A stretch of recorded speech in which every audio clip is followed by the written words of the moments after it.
तमाम खास मेहमान इस वक्त हमारे साथ जुड़ चुके हैं। आदेश अग्रवाल जी इस वक्त हमारे साथ पूर्व अध्यक्ष हैं सुप्रीम कोर्ट बार एसोसिएशन के। दिल्ली हाई कोर्ट से हमारे साथ हमारे सहयोगी मोहित बख्शी इस वक्त जुड़े हुए हैं। जस्टिस वर्मा के घर के बाहर से इस वक्त मधुरेंद्र कुमार हमारे सहयोगी जुड़े हुए हैं। साथ ही साथ अमरेंद्र नाथ सिंह हमारे साथ जुड़ेंगे, पूर्व अध्यक्ष हैं Allahabad high court bar association के। लेकिन सबसे पहले आदेश अग्रवाल जी, मैं आपसे ये समझना चाह रही हूँ, क्योंकि आज देखिए बार एसोसिएशन की जो बैठक है वो भी होने वाली है, लेकिन आपको क्या लगता है क्या कार्रवाई, क्या एक्शन इनके खिलाफ लिया जा सकता है?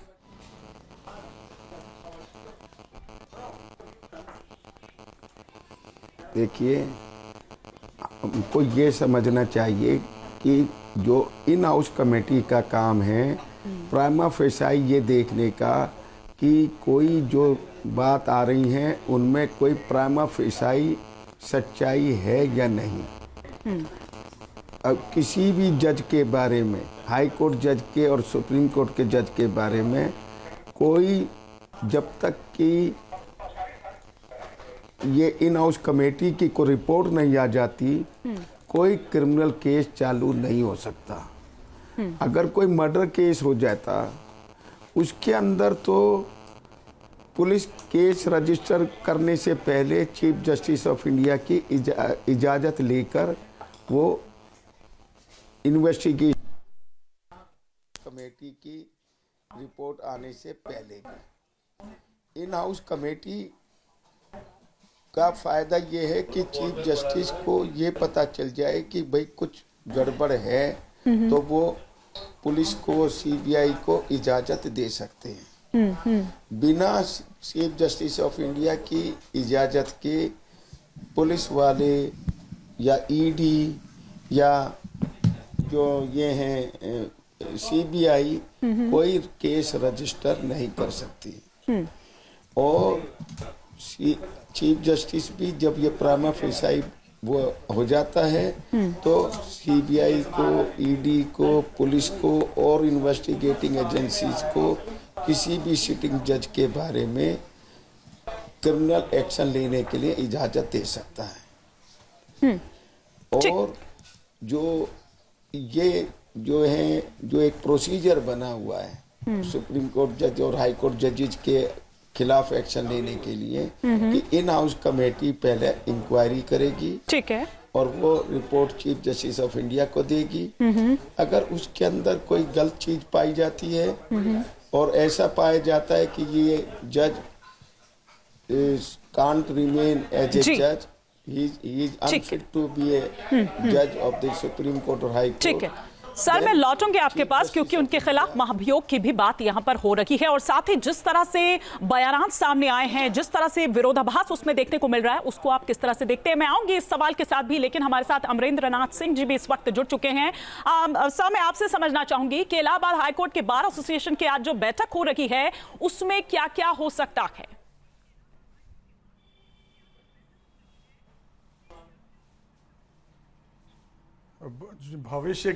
भविष्यवाणी कैसे की जाए, लेकिन हम लोग आहत हैं इस सारे प्रकरण से, और यह न्यायपालिका के सम्मान की बात है जिससे कि हम लोग भी जुड़े हुए हैं। और यह अधिवक्ता हो चाहे न्यायाधीश हो, ये दैवी कार्य करते हैं और दैवी कार्य पे चुनौतियां ज्यादा होती हैं, हम ज्यादा परीक्षण पे होते हैं, क्योंकि हर अधिवक्ता या न्यायाधीश जो भी फैसला अंततोगत्वा होता है तो एक पक्ष निश्चित रूप से नाखुश होता है। जी। अगर नाराज होता है तो होता ही है, लेकिन नाखुशी जरूर होती है जो हारता है। उसमें वकील के प्रति भी नाखुशी होती है, न्यायालय के प्रति भी होती है। तो ये एक ऐसी दोधारी तलवार है इस व्यवसाय की और न्यायिक व्यवस्था की, जहां जज से भी नाखुश होते हैं लोग और अधिवक्ता से भी होते हैं। जरूरत मुझे लगता है इस समय ये है, हमेशा न्यायिक सुधार पे, कोलेजियम सिस्टम पे समय समय पर आवाज उठती है, लेकिन अभी कुछ हो नहीं पा रहा है। तो मैं उम्मीद करता हूँ कि कुछ आगे बढ़ने की जरूरत है, इस देश में सुधार की जरूरत है। ठीक है सर, मैं लौटूंगी आपके पास। आपने कहा भविष्यवाणी तो नहीं की जा सकती, लेकिन ये जो एक्सपेक्टेशन की बात आप कर रहे हैं ना, क्योंकि आपने कहा कि न्यायपालिका के सम्मान की बात है, बिल्कुल आपने ठीक कहा, और इसीलिए उसकी सम्मान और उसकी पारदर्शिता की जो चर्चा है ना, वो अब तेज हो गई है। मैं लौटूंगी आपके पास, लेकिन हमारे दो सहयोगी भी हम जुड़े हुए हैं, हम उनका एक बार रुख करते हैं। मधुरेंद्र जी का रुख करती हूँ। मधुरेंद्र जी, जस्टिस वर्मा के घर से जो जांच की तमाम कड़ियां हैं, या जो अभी अपनी रिपोर्ट में भी हम दिखा रहे थे, वो जुड़ी हुई है एक दूसरे से, वो लिंक्ड जो है वो नजर आती है। आज अगर हम देखें तो आज क्या कुछ रह सकता है, क्या कुछ होने वाला है?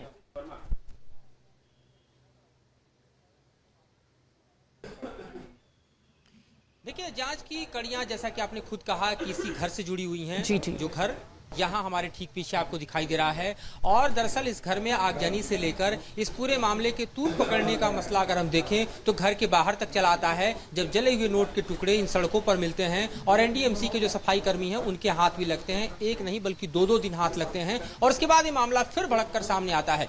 अब चूंकि आग इसके भीतर लगी, उसको लेकर तमाम कंट्रोवर्शियल स्टेटमेंट भी हैं, और हम कहें तो विरोधाभास भी उसमें है। अगर हम फायर की तरफ से दिए जाने वाले स्टेटमेंट की बात करें, पुलिस की तरफ से दिए जाने वाले स्टेटमेंट की बात करें, कोर्ट के ने जो सुप्रीम कोर्ट ने जो वीडियो पब्लिक डोमेन में रखा है उसको अगर हम देखें, जहां तक उस कमरे की बात है, जस्टिस वर्मा कह रहे हैं कि ये सबके लिए एक्सेसिबल था, यहाँ पर कोई भी कर्मचारी जा सकता था, पीडब्ल्यूडी का स्टाफ जा सकता था, इसके अलावा जो अन्य स्टाफ है वो जा सकते थे।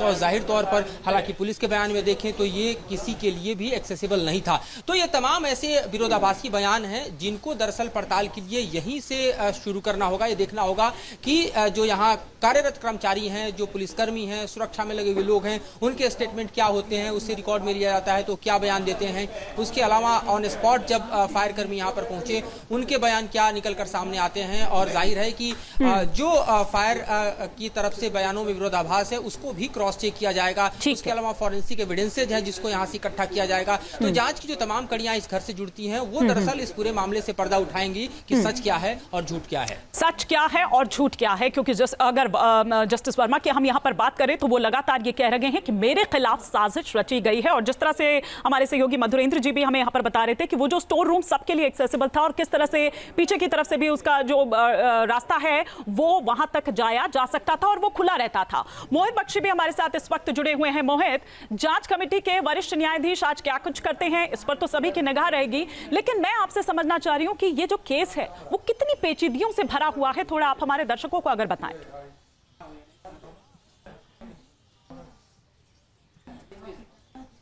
देखिए, पेचीदगियां इसकी इसलिए हैं क्योंकि ये मामला जो है एक सिटिंग जज के साथ जुड़ा हुआ है, और सिटिंग जज के साथ जुड़ा है तो इसीलिए सीजीआई ने जो निर्णय लिया है इन हाउस कमेटी का लिया है। क्योंकि अगर इन हाउस कमेटी की प्रथम दृष्टया रिपोर्ट ये आती है कि इस मामले में इन्वॉल्वमेंट जज साहब का हो सकता है, तो फिर आगे की कार्रवाई होगी जिसमें कि एफआईआर दर्ज करने से लेकर तमाम कार्रवाई जो तमाम एजेंसीज हैं उनकी पूछताछ भी हो सकती है।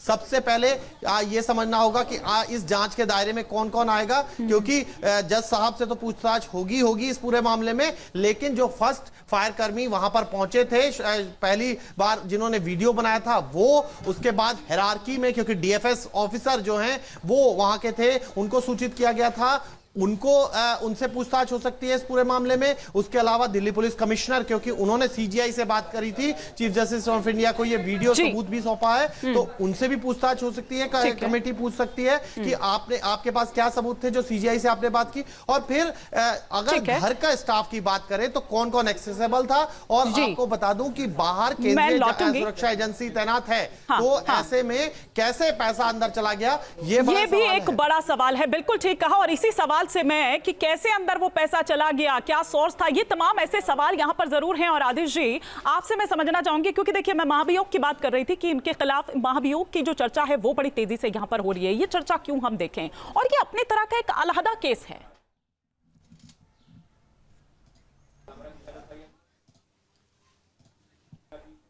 हेलो जी जी, आपको आवाज आ रही है?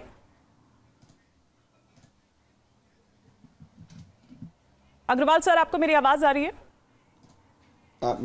मेरे से पूछ रहे हैं? जी जी जी। हाँ, आई मैडम आ गई अब। हाँ,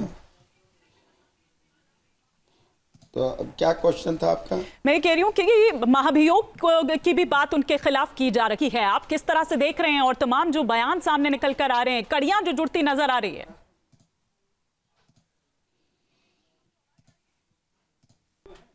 देखिए, इसमें सबसे बड़ा क्वेश्चन है कि जहाँ आग लगी, ये तो बात एडमिटेड फैक्ट है कि जो ये जहाँ आग लगी जो स्टोर है वो सर्वेंट क्वार्टर के साथ है। ये भी बात फैक्ट है कि ये जो बैक साइड में जो सर्विस लेन होती है बंगलोज के, उसके साथ है, वो वहाँ से एक अलग दरवाज़ा भी होता है, एक जो आप टेलीविज़न पर दिखाते हैं जहाँ नेम लगा होता है जज साहब का, उसके पीछे हर एक दिल्ली के अंदर गवर्नमेंट कॉलोनीज में, गवर्नमेंट क्वार्टर्स में, कोठीज में, बैक साइड में हर एक के यहाँ इस टाइप की जो कोठी है उसमें 7-8 सर्वेंट क्वार्टर होते हैं, गैरेज होती हैं, और वो बिल्कुल कोठी के जो मेन कोठी जहाँ रहने का या ऑफिस होता है उसके वो 300-400 गज की दूरी में उसी कॉम्प्लेक्स में, उसी रेजिडेंशियल जो कोठी नंबर वही कहलाएगा, जी। वो बैक साइड में होता है। न्यूज नेशन अब व्हाट्सएप पर खबरों की ताजा अपडेट के लिए न्यूज नेशन के इस QR कोड को स्कैन करें।